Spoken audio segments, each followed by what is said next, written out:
Hi guys, chicken with tomato ang recipe natin ngayon para sa mga first timer dito sa Hong Kong. Ito 15 minutes cook lang.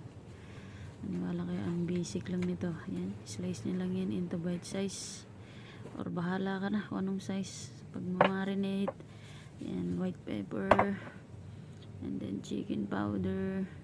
Pagkatapos yan, lagyan mo ng sugar and then 1 tablespoon ng light soy sauce.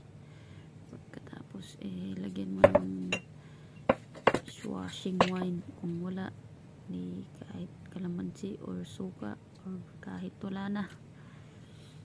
Tapos lagyan mo naman ng sesame oil, pampabango ng lasa, pampabango ng pampabango, basta pampabango. Tapos oyster sauce pampalinamnam, and then cornstarch. Huwag mong kalimutan yan para manuot ang lasa sa karne.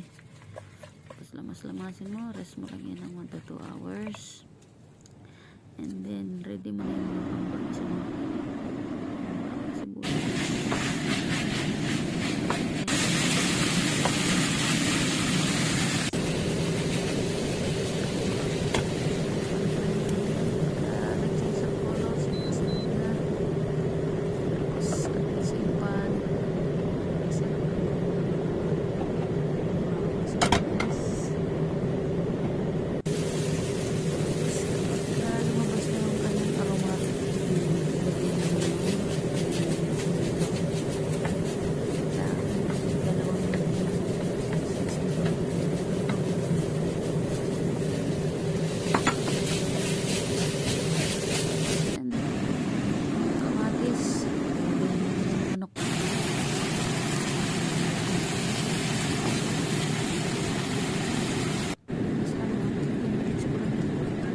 Minutes kada 10 minutes na luto.